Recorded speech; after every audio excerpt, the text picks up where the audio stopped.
یوم القیامہ، جب قیامت کا دن ہوگا، زفت الکعبۃ بیت الحرام الی قبری، سرکار فرماتے ہیں قیامت کے دن کعبہ کو دلہن بنایا جائے گا اور کعبہ کو دلہن بنا کے میرے کو بھیج دیا جائے گا۔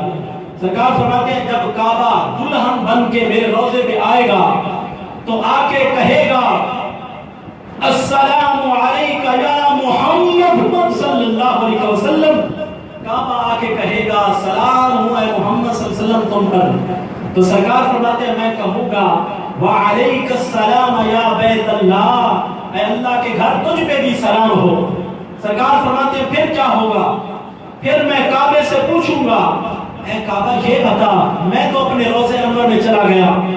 میرے بعد میری امت کا کیا بنا؟ تیرے پاس میرے امتی آتے رہے، حج کرتے رہے، طواف کرتے رہے، تیری زیارت کرتے رہے، تجھ پہ آ کے تجھ کو چومتے رہے، تجھ سے لپٹتے رہے،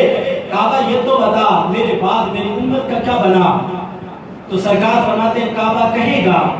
یا محمد صلی اللہ علیہ وسلم من اتانی فانا اکفی ہے ومن لم یاتنی فانت تکفی ہے۔ کعبہ کہے گا محمود گھبرانے کی ضرورت نہیں، جو تمہارا غلام، جو تمہارا امتی مجھ تک چل کے آیا اور میری زیارت کی، مجھے چوما، مجھ سے لپٹ کے رویا اور میرا طواف کیا، میرا حج کیا، کعبہ کہے گا محبوب آج اس کے لیے میں کافی ہوں، میں اس کے لیے کافی ہوں، اور جو مجھ تک نہ پہنچ سکا یا رسول اللہ صلی اللہ علیہ وسلم من لم یاتنی فانت تکفی ہے، محبوب جو تمہارا غلام پریشان رہا، زندگی میں مجھ تک نہ پہنچ سکا، تڑپتا رہا کہ کعبے کی زیارت کروں، کعبے کو چوموں، محبوب وہ مجھ تک نہ آ سکا، من لم یاتنی فانت تکفی ہے، محبوب آج اس کے لیے آپ کافی ہیں۔